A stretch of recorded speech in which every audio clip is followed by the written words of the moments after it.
Alright, ladies and gentlemen, I know I'm a little bit late to the party and I didn't do a review for the last episode, but uh, I'm doing the review for Season 8, Episode 5 for Game of Thrones. Warning, there will be spoilers ahead. I know it's a little bit dark, but I prefer the dark little atmosphere compared to the overexposed atmosphere. So, forgive me. You can take me out back and beat me with a wet noodle later. So, spoilers are ahead. The reason why it took so long to actually make me do a reaction to both of these because I'm going to be talking about episode 4 and episode 5 probably pretty much simultaneously. I didn't want to do a review for episode 4 because I wanted to see where Game of Thrones was going with things. And unfortunately, it's going in a way that I'm really not liking. I still enjoy it. It's not what I wanted to see happen, and it's kind of thrown me off a little bit. I mean, I'm really not looking forward to episode 6. Not looking forward to it. I mean, I am, but then again, because it's entertainment. Yeah, and I'm accepting their interpretations, or there is no book saying what has happened so far. So what we get is pretty much what we get, and we're just going to have to deal with it. Even though I think Danny going to be the Mad Queen is just it's very off kilter. It's very strange. Danny, she's been about her word since we first met her. She says she's going to do something, she's going to do it. And people give her hell about what she did at King's Landing, but then again, she promised Melisandre, burn it. Her last words, she burned it to the ground. She was a woman of her word, and by doing what she did after the bells, she was showing Jon Snow what it's like to go back on their word. Jon wasn't supposed to tell anybody. He did, Sansa, and Danny warned him. Said, "This is what will happen if you tell your family." And exactly what she said happened. So this was kind of her revenge for losing her child, the revenge for Melisandre, and she gave Cersei plenty of opportunities to surrender. So this was all on Cersei. So I mean, if she would have surrendered at the beginning and took her chances, none of this would have happened. You know, Danny has been good with her word, and, she said it in the episode, hey, she was wanting to rule with compassion and turned to Jon for compassion, and when he denied her, she said fear. So she's making it well known, do not question her, do not betray her. This is an example to everyone. A bunch of innocent people did die, but those innocents that did die will save a lot of lives later on down the road. People will look at this and be like, okay, well, she said she was going to burn it to the ground. She did what the hell she said. So we're not going to mess with her. It's going to nix things in the bud really quick, or it might inspire people to rebel against her, but she's going to quickly squash that. And I'd say probably the first little person that rebels against her, she'll burn down to the ground, and then that would be the end of it.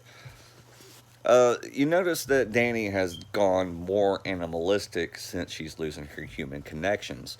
You notice that when she started off at Slaver's Bay, she burned all the slave owners, and of course some of them were good, and then she didn't understand the intricate details of the political side.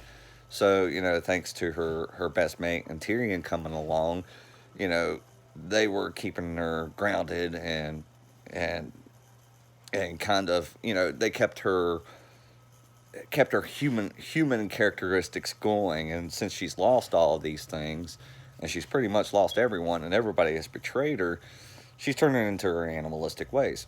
Let's go the way of the dragon. Then they rule by fear. I mean, everybody's afraid of a dragon. You don't want a dragon coming down on your ass. I mean, nobody does. And that's another thing that bothered me about the episode, is that hey, Cersei tells the people the queen is coming with her dragons. She's going to attack here, so come hide here for safety. If anybody would have a brain knows a dragon's coming, I would get the hell away from there. Why the hell would you go where the dragon is going to freaking attack? So you're kind of asking for it by just being there. I would get the hell away as far as I could, some nice little ridge far away. That way I can watch the carnage and then get some marshmallows and go down there and toast them after everything's done. I wouldn't be in the place where the dragons are going to attack, and the citizens had to know this. I mean, even Tyrion sat there and said the citizens hate you and you hate the citizens to Cersei, and she pretty much agreed. So, why would the citizens trust her in the first place? I don't know. A lot of things haven't been making sense, and I don't know whether it's lazy writing or just I don't know. Maybe George R. R. Martin gave him kind of a synopsis of what's going to happen, but not the full details because he wants to sell the books a little bit later on down the road. But I do not like Danny being turned into a villain. I don't like it, and especially if anything happens to that last dragon, I'm going to be extremely upset.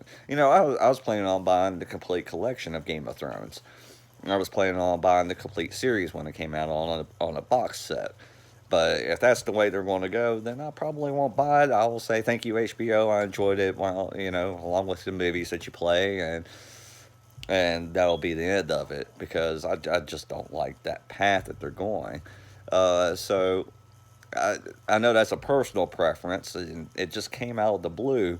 But I understand why she did what she did, and so I'm still on Dany's side and hoping that she wins it all and she takes the Game of Thrones. I wish that she would join with Jon Snow or Jon Snow rules and she's becomes like the Sergeant at Arms or something like that. Well, not Sergeant of Arms, but like the Warlord or something like that because she'd be great in the Warlord position with Jon ruling.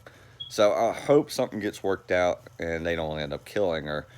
But then again, them setting it up with Aria and the White Horse and all the foreshadowing, acting like she's made her list. I don't like that at all either. I love Aria to death, but daggone, it's getting a little bit too unrealistic with Aria. I mean, the Night King was pushing the envelope. This is pushing the deal, and it past the point of just to being absurd. Yeah, we understand Arya is a badass. She's not invincible. She's not a god. Like they're trying to make her out to be. It's just I don't know. It just feels weird. I love Arya, but no, just no.